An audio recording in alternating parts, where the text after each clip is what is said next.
नमस्कार मित्रों, स्वागत है आपका LR स्टडी यूट्यूब चैनल में। मैं डॉक्टर गजेंद्र सिंह। मित्रों, आज हम चर्चा करेंगे प्रश्न कौशल की। गणित शिक्षण में प्रश्न कौशल कैसे तैयार किया जाता है। तो मित्रों, यदि आपने हमारे चैनल को अभी तक सब्सक्राइब नहीं किया है तो प्लीज़ इसको सब्सक्राइब कीजिए और बेल आइकन को दबाइए और वीडियो को अंत तक अवश्य देखें। यदि ये वीडियो पसंद आए तो इसको लाइक करें और शेयर करें।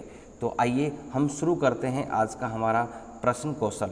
तो देखिए, सबसे पहले हमें जब हम प्रश्न कौशल की बात करते हैं तो सबसे पहले एक शिक्षक को ये ध्यान में रखना है कि प्रश्न कौशल के जो घटक होते हैं वो एक शिक्षक को अच्छी तरह से आने चाहिए, और इन सब को हमने माइक्रो टीचिंग में पढ़ा है। तो इन पर ज़्यादा चर्चा नहीं करेंगे हम, इनको सिर्फ सामान्यतः हम रिमाइंड करेंगे। प्रश्नों की संरचना, तो जो प्रश्न है उनकी संरचना, उनका स्ट्रक्चर इस तरीके से होना चाहिए ताकि विद्यार्थियों को आराम से आसानी से समझ में आ सके। दूसरा टॉपिक है हमारा प्रश्नों में संक्षिप्तता। प्रश्नों की जो है वो संक्षिप्तता होनी, प्रश्न बहुत ही छोटे होने चाहिए, बहुत ज़्यादा छोटे भी नहीं, बहुत ज़्यादा बड़े भी नहीं। इसलिए सामान्य प्रश्न जो है वो पूछे जाने चाहिए, उनके संक्षिप्त होने चाहिए। प्रश्नों का विस्तार, कक्षा में जो प्रश्नों का विस्तार है वो सामान्य रूप में होना चाहिए। इसकी व्याख्या हमने जो है वो प्रश्न कौशल जब हमने पढ़ा था उस समय कर ली थी। अगला है वाणी, उचित वाणी का प्रयोग। कक्षा में सामान्य वाणी का ही प्रयोग करना चाहिए। और अंत में है पुनः निर्देशन विधि का प्रयोग। तो हमें एक प्रश्न को 2-3 विद्यार्थियों से रिवाइज करना चाहिए, कंफर्म करना चाहिए और टैली मिलान करना चाहिए। पुनर्निर्देशन विधि के अंतर्गत आता है। अब हम शुरू करते हैं कि प्रश्न कौशल किस तरीके से हम तैयार करेंगे और कक्षा में इसको प्रेजेंट करेंगे। तो सबसे पहले ऊपर लिखा हमने प्रश्न कौशल, क्वेश्चनिंग स्किल। अब ये जो है वो श्यामपट्ट पूर्तियाँ हैं, हमें करनी है। फर्स्ट में दिनांक लिखनी है, तो आज जैसे हमने आज की दिनांक लिखी है। आप विषय जैसे गणित लिखा है, कालांश इसमें प्रथम कालांश है। कक्षा हमारी 8 है, इसलिए कक्षा 8 लिखिए। प्रकरण में हमने लिखा त्रिभुजों का वर्गीकरण, और जो पढ़ाना है मेन फोकस किस पे रहेगा, भुजाओं के आधार पर जो त्रिभुजों का वर्गीकरण है उस पर। समय अवधि माइक्रो टीचिंग की 5 से 10 मिनट है।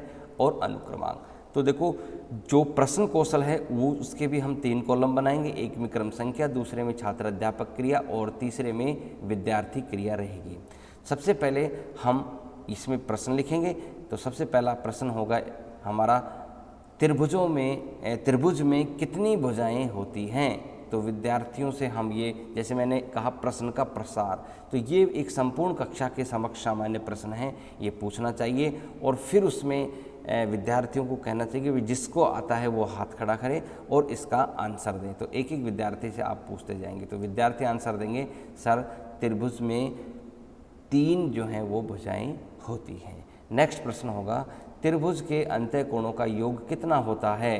तो विद्यार्थी आंसर देंगे, सर त्रिभुज के अंतःकोणों का योग 180 डिग्री होता है।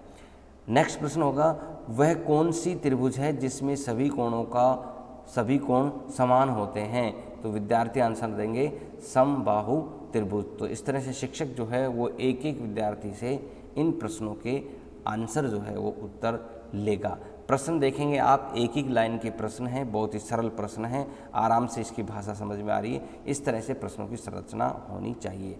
नेक्स्ट प्रश्न, समद्विबाहु त्रिभुज में कितनी भुजाएं समान होती हैं। तो जैसे प्रश्न है बहुत ही सरल, तो आंसर विद्यार्थी देंगे सर 2, क्योंकि द्वि आ गया इसमें। समद्विबाहु में कितनी भुजाएं समान होती हैं, 2। नेक्स्ट प्रश्न होगा, वह कौन सी त्रिभुज है जिसमें तीनों भुजाएं असमान होती हैं। यहाँ फोकस किस पे गया है, असमानता पर। तो असमानता अर्थात विषमबाहु त्रिभुज।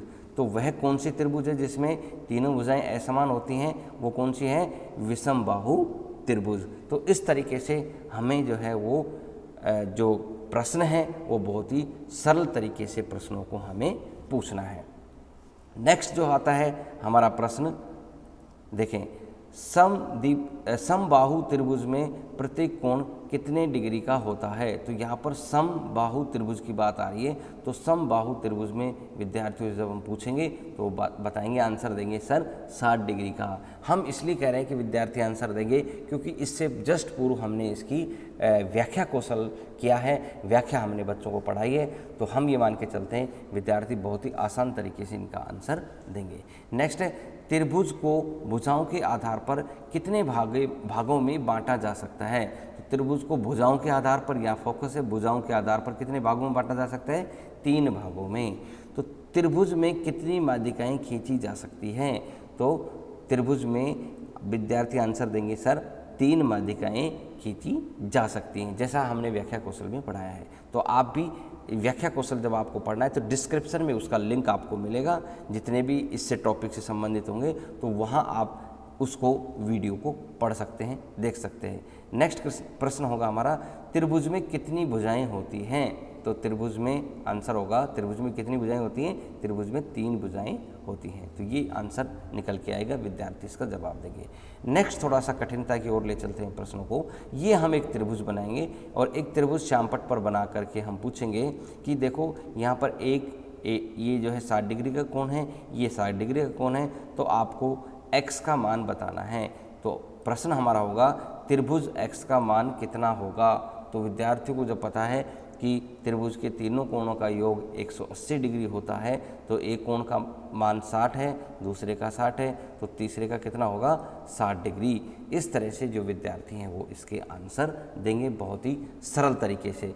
तो मित्रों, ये वीडियो आपको कैसा लगा? यदि ये वीडियो आपको पसंद आए तो इसको लाइक करें, शेयर करें और हमारे चैनल को सब्सक्राइब करें। आने वाले नोटिफिकेशन आपके पास मिलते रहेंगे, इसलिए बेल आइकन को दबाइए और बीएड से संबंधित शिक्षण कौशल, शिक्षण विधियाँ, माइक्रो टीचिंग, लेसन प्लान, वार्षिक लेसन प्लान, फाइनल टीचिंग, सबके जो है वीडियो आपको मिलेंगे। तो सब्सक्राइब कीजिए हमारे चैनल को। Thank you.